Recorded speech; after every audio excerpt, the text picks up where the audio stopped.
The next two talks will be a little bit shorter talks.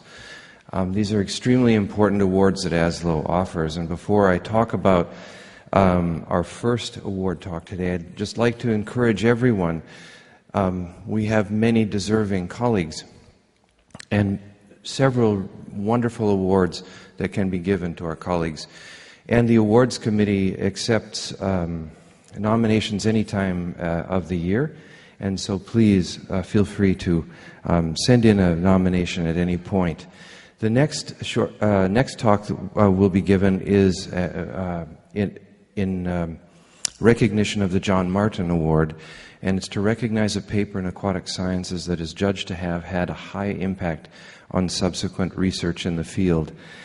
And I am delighted to announce that this year's winner of the Martin Award is Rik Wanninkhof for the 2012 ASLO John Martin Award. And before I ask Rik to come up and speak to us, I'd just like to run through the citation with you of this wonderful, recognizing his wonderful work. One of the fundamental challenges in the study of biogeochemical cycles is to make the leap from concentrations to rates, and many of us who work on gas fluxes are aware of those. Seminal paper by Dr. Wanninkhof cited here was not merely an iteration of the initial parameterizations, but was based on fundamental insights to establish a relationship that could be applied to global sea-air exchange, with emphasis on the uptake of excess carbon dioxide from the atmosphere. Its simplicity and ability to distill complex physical phenomena into a simple characterization that give the work its staying power. As mentioned in the conclusion of the paper, many uncertainties regarding the relationship between gas transfer and wind speed remain. It's not clear whether wind speed can be used by itself to estimate gas transfer velocities. Rather, the paper has served as a framework and foundation of the exciting and critical developments in this field, and I'm just delighted to ask Rik to come up and tell us a little bit more.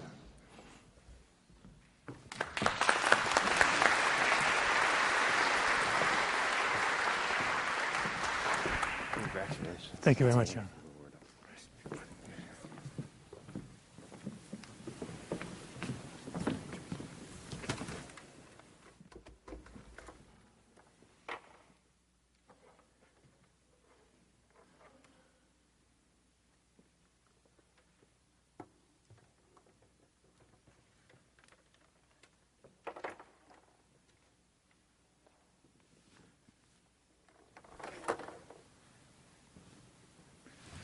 Well, thank you, John, and also thank you to the Awards Committee for honoring this paper with this really exciting award.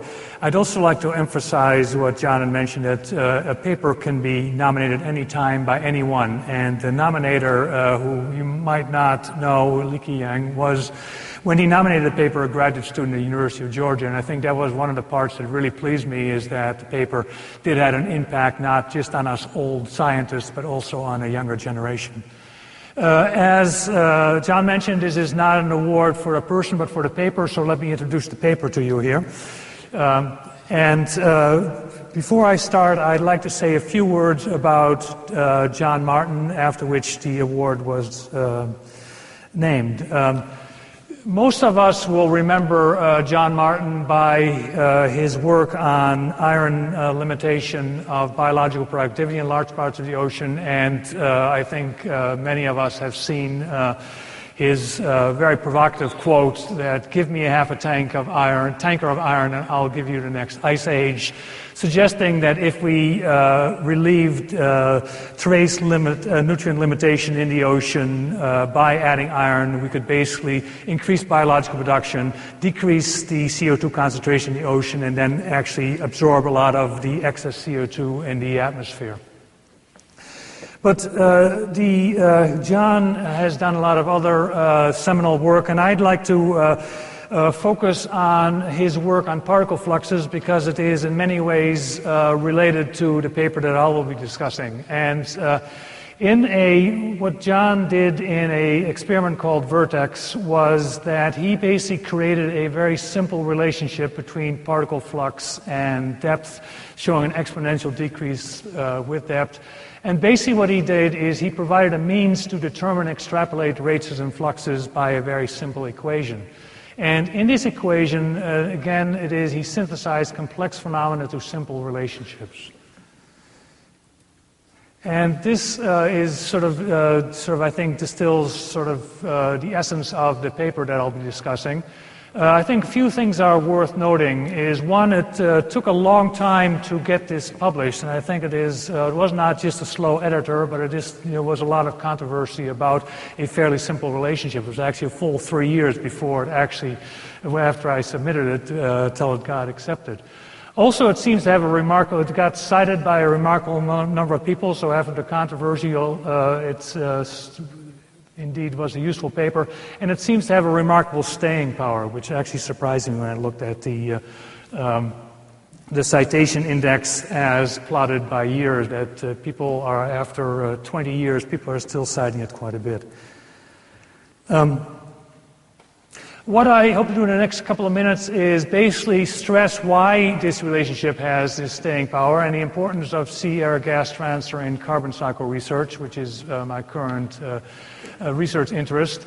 Then I'll go through the paper by discussing the steps that were used to create the paper, and then basically in the same time basically discuss what was right, what has been improved, and what still has to be solved.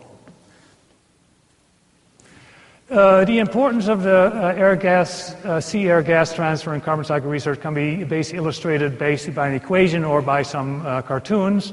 And the bulk flux equation, which we use to determine the fluxes from regional to global scales, is a very simple equation where the sea-air flux is a product of the gas transfer velocity and the air-water concentration difference.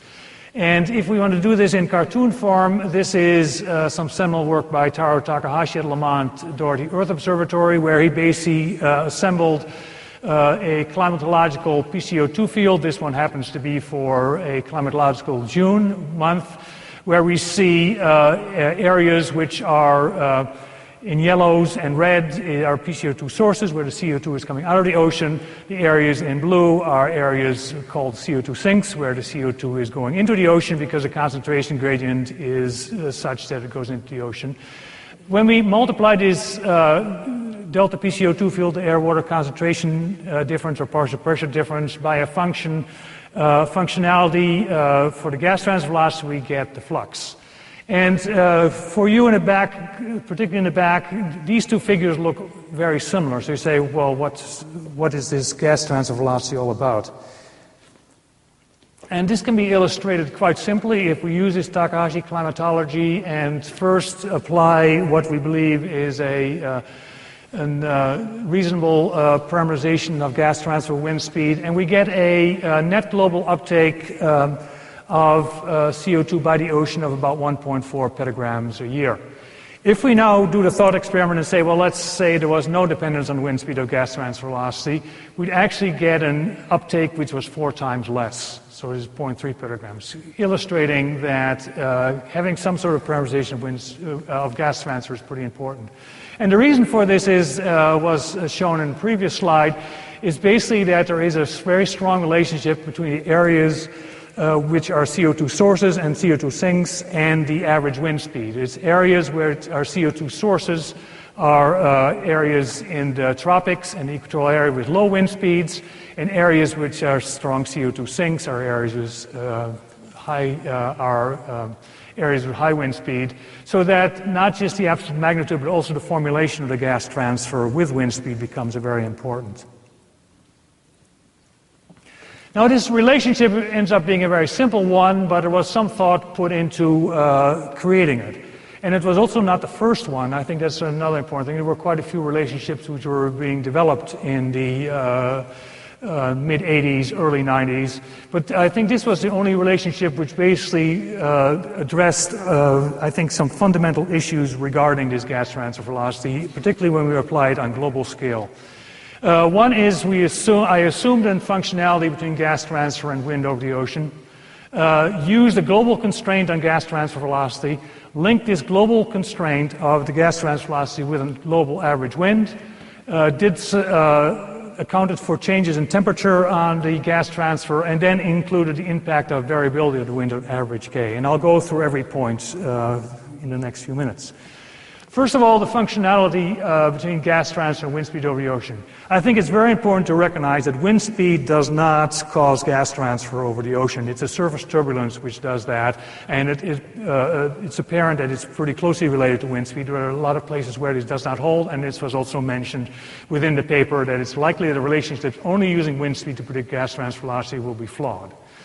I decided a quadratic because it basically fit experimental work in wind wave tanks, and state in the paper that a quadratic dependence of gas transfer wind speed does not have any physical significance. That's not quite true, because basically what you imply is if there is a quadratic dependence, it means that a gas transfer is directly related to the wind stress over the ocean.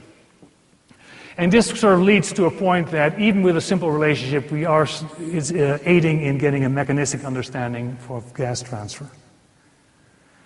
The second point is that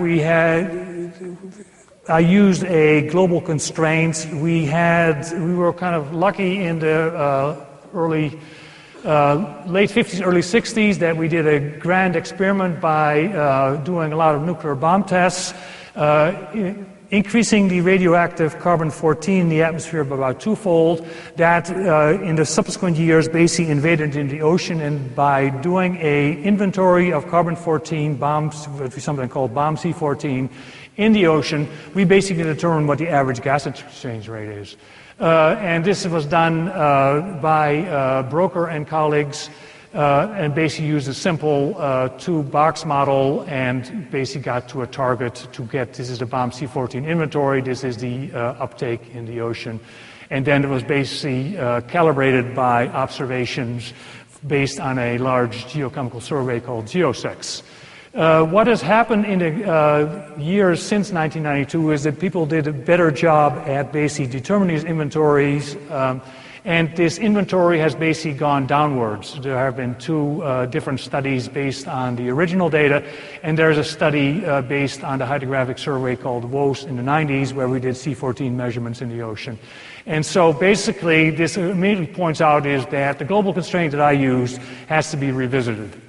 And while when I wrote the paper, the global average gas transfer velocity was believed to be about 22. If we do these revisions based on a lower inventory, we get a gas transfer velocity of about 16.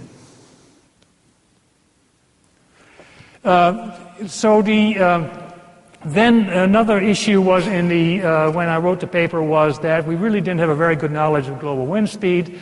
And this is acknowledged in the paper as well. And so in 1992, we basically had a global wind speed, which we believe was 7.4, an average gas transfer velocity of 21, and we got this very simple relationship.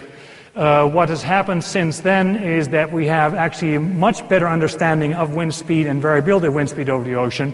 The average ends up being very similar. The gas transfer is lower, so the average the coefficient will be significantly lower. But I think the important point in this exercise is that essentially that in this formulation that this is essentially constant. So if you have a change in your estimate of global uptake or global gas transfer velocity, that will change this coefficient. If you have a change in global wind speed, that will change your coefficient as well. And that's something that's happened in the years.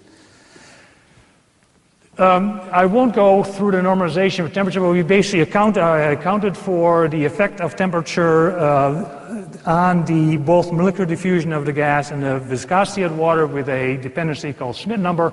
An important point is that I did a lot of curve fitting within this paper and created some useful tables. The curve fitting only is from 0 to 30 degrees, and I've had several modelers, even one in this meeting, who came up to me rather upset because they are basically doing these studies in the future climate at 40 degrees, and the curve fit does not work at over 30 degrees. The impact of variability wind speed was a fairly novel point in that time, and essentially is illustrated in this slide that if you had a steady wind on this blue curve, you would have a certain gas transfer velocity. If you had a bimodal wind, you'd get something much higher. And so which means is that the gas transfer velocity is not only related to the average wind speed, but also the variability of the wind. And this is something where we've made great improvements based on satellite winds. And when I wrote the paper, we basically had some work, original work from Wentz, where he believed that the wind speed distribution could be basically modeled very well as a Rayleigh distribution function, which is essentially a Gaussian with a tail. What we now have, we've got high-resolution wind speed products, so we can actually look at this particular relationship in more detail. But using this Gaussian relationship, you basically have what I did in the paper is I had a long-term average relationship based on the global quantities, and then applied this numerical constant which comes right out of the Rayleigh distribution function, and got what I call a instantaneous wind relationship. So basically two relationships were developed. The improvement which has happened is that now we can basically determine this the wind speed, the average of the wind speed squared directly. It's sometimes called the second moment of the wind, and that is something that should be used rather than the square of the mean. And this can be seen by this. We have very good satellite measurements of wind over the ocean and good assimilation products. And we basically looked at this nonlinearity factor. So if you have Rayleigh distribution, you have 1.26. If you look at one of the wind speed products, we see it's significantly lower. And also you see that if it's plotted versus latitude, that you see a particular structure, and what jumps out is the trade wind areas. Relatively high winds in trade wind areas, but very little variability, and that shows this in this linearity factor. So the outstanding question in this work is that the variability in the winds appears to be lower than previously estimated, and we're not sure if this is really true or is an artifact of the interpolation schemes used to get this high resolution wind. So based on the improvements, we have a new gas transfer wind speed relationship, which is actually the old one with a particular different factor. And the very pleasing thing about this relationship is, and which we did not have with the previous relationship, is that we had a disconnect between short-term field studies, which showed a lower relationship or lower proportionality than we had when we looked at the long-term averages.